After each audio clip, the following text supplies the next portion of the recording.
Merci de votre fidélité à Télésud et bienvenue dans cette édition de l'entretien du jour. Je reçois aujourd'hui son Excellence Olabiyi Babalola Joseph Yaye, qui est ambassadeur et délégué permanent du Bénin auprès de l'UNESCO. Bonjour Excellence. Bonjour. Vous assistez à cette remise du prix Guinée équatoriale UNESCO. C'est vous qui avez présidé la cérémonie pendant laquelle le président équato-guinéen était venu présenter le prix. Quel a été votre sentiment quand il l'a présenté à l'UNESCO ? Bien, c'était un sentiment d'abord d'agréable surprise parce que c'est la première fois qu'un président africain présentait un prix qui soit un prix de programme. Parce qu'à l'UNESCO, il faut savoir que jusqu'à ce jour d'aujourd'hui, nous avons deux prix.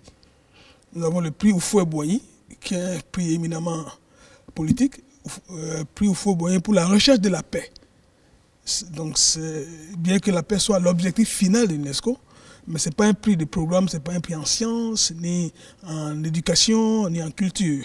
Donc, lorsque le président Obiang Mbasogo a présenté ce prix, je me suis dit, mais voilà quelqu'un qui est vraiment un président visionnaire, qui sait ce que l'UNESCO doit faire pour atteindre cet objectif qui est la paix, pour lequel Houphouët-Boigny a déjà donné un prix. C'était une agréable surprise.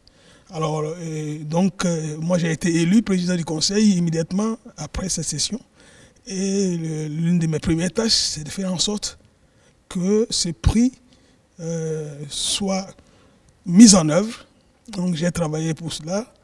Et le secrétariat de l'UNESCO a fait tout ce qu'il fallait faire comme recherche préliminaire, travaux préliminaires pour que toutes les conditions soient réunies. Et le conseil exécutif de l'UNESCO a voté pour le prix et a demandé unanimement que le prix soit mis en œuvre. Mais cela a pris 5 ans quand même, de 2007 à 2012. On ne peut pas dire que ça a été facile comme démarche.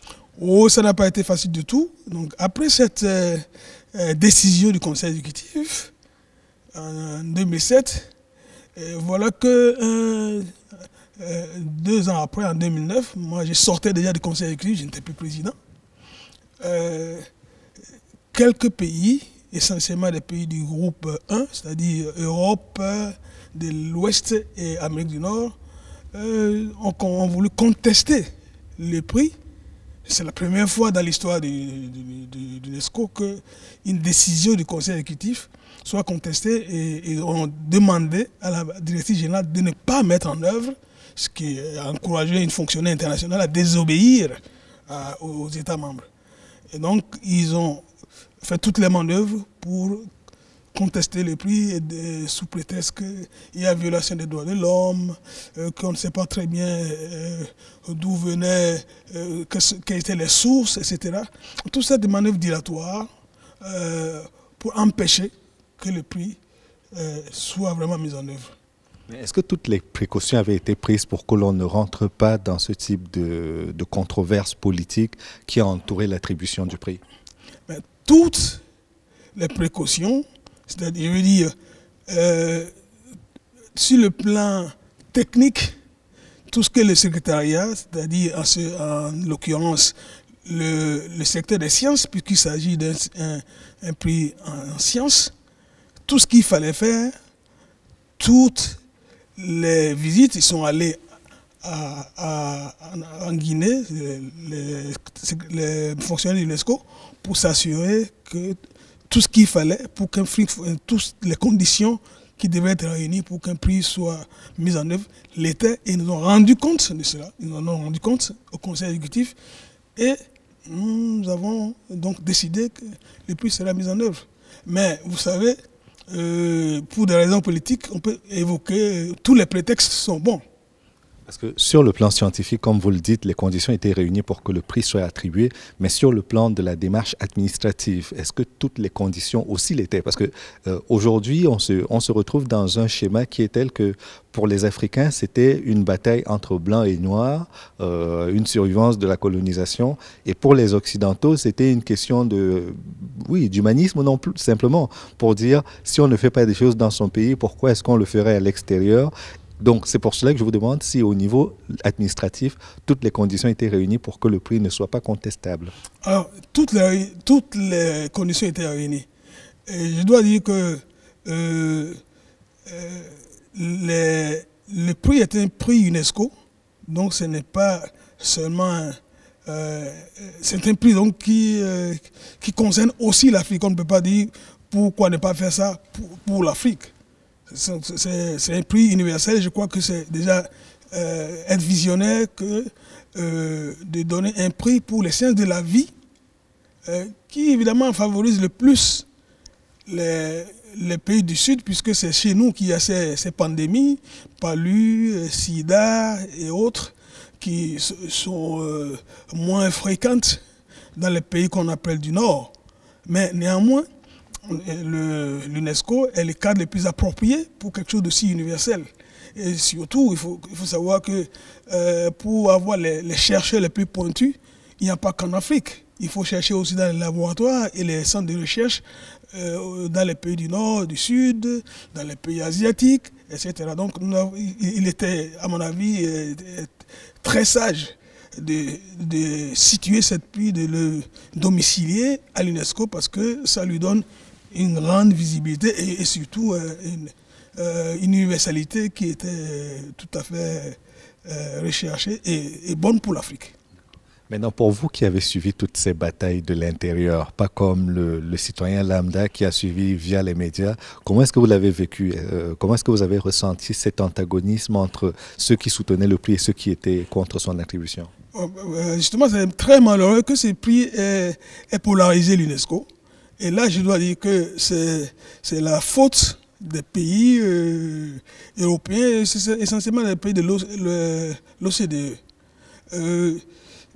Ils ont mis en avant une conception tout à fait désincarnée qu'ils appellent des droits de l'homme, en se proclamant comme la conscience rectrice du monde en matière de droits de l'homme. Le premier droit de l'homme, c'est le droit à la vie. Alors, donc, un prix qui permet aux gens de gagner en termes de vie, de survivre et de vivre, c'est la première considération. Et je suis obligé de comparer ces prix à des prix qui l'ont précédé. Si vous prenez par exemple l'un des prix les plus prestigieux de l'UNESCO, le prix L'Oréal, mais nous savons que le père de Liliane Bettencourt, qui a créé L'Oréal, était un nazi avéré, militant. Un article du Monde en a parlé longuement, sans parler des scandales qu'il y a eu ces derniers mois. Alors, si on doit chercher l'origine d'un prix, il n'y a pas un seul prix à l'UNESCO qui pourrait survivre. Aller du côté des pays arabes qui donnent des prix, c'est pas toujours que les chèques et autres respectent les droits de l'homme. Et même les prix les plus fameux au monde, le prix Nobel, on sait très bien que Alfred Nobel était un vendeur de canons, il faisait de la dynamite. Et c'est un peu par mauvaise conscience qu'il a donné ce prix. Alors, à mon avis, on doit être sélectif, on doit discerner les choses, un esprit de discernement, et mettre en avant l'objectif que le donateur du prix a assigné à ce prix. En l'occurrence, c'est la recherche pour les sciences de la vie. Et c'est ça qui, à mon avis, devait primer. Toutes les autres considérations que les Occidentaux, enfin le groupe 1, nous met en avant, à mon avis, sont des considérations politiques. Et ça nous bloque. Et ça fait une sorte de discrimination, d'exception africaine, en fait. Et on se demande pourquoi il y a cette discrimination, ou même pourquoi c'est à deux vitesses. Mais vous savez qu'au-delà des pays du groupe 1, certains intellectuels, y compris africains, s'étaient également manifestés contre ce prix. Oui, c'est des intellectuels égarés qui n'ont pas le discernement de savoir que, à mon avis, moi je suis pour les droits de l'homme, absolument, mais il n'y a pas l'homme désincarné qui est suspendu quelque part en l'air. Il y a l'homme africain qui vit nos problèmes actuellement, n'est-ce pas, qui vit les problèmes du paludisme, qui vit les problèmes du sida, d'hépatite. Et il y a aussi il y a des Africains qui sont conscients de cela et qui veulent faire la recherche pour éradiquer ces maladies. Et il y a d'autres qui défendent les droits de l'homme, un homme désincarné, qui peut être blanc, noir, jaune, mais qui n'existe nulle part. À mon avis, ceux-là sont peut-être de bonne foi, égarés, en tout cas pas suffisamment au fait de la situation que vivent les populations africaines.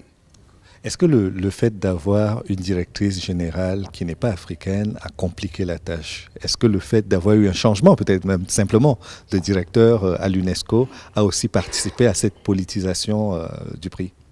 Bon, je ne pense pas que je ne peux pas dire que c'est parce qu'elle n'est pas africaine, mais c'est parce qu'à mon avis, c'est parce qu'elle a cédé aux pressions de certains groupes de pays, disons les pays comme les États-Unis, l'Allemagne, la France, enfin les pays européens en général, et comme du Nord, le Japon. Bon. Mais les pays du Sud, la Chine, le Brésil et tous les pays africains, Cuba, le Venezuela, par contre, qui eux vivent au quotidien les souffrances de leur population, ont une autre appréciation, une autre appréhension des choses. Donc, à mon avis, elle a été indûment trop sensible à ces pays qui, du reste, comme vous savez, ne donnent pas assez d'argent. Vous voyez bien que les États-Unis ont cessé de payer leur dû parce que nous avons admis la Palestine. À mon avis, elle n'aurait pas dû, ça je l'ai dit de façon claire et nette en tant qu'intellectuel, la directrice générale n'aurait pas dû d'abord résister à mettre en œuvre une décision du conseil exécutif. Parce que c'est mandatoire. Le conseil exécutif est au-dessus du secrétariat. Elle est chef du secrétariat. Elle exécute les décisions du conseil. Mais la pression, malheureusement, de certains pays a fait qu'elle a traîné les pieds. Il y a eu des manœuvres dilatoires. Heureusement que la mobilisation des Africains avec leurs alliés dans tous les autres groupes, à l'exclusion évidemment du groupe européen, a fini par l'emporter. Et vous voyez bien que on a dû, ce qui n'est pas notre habitude au conseil exécutif, moi j'ai été président pendant 2 ans, on ne vote jamais. Mais là on a dû voter. Mais maintenant, le verdict du vote est qu'on maintient le prix, on le met en œuvre.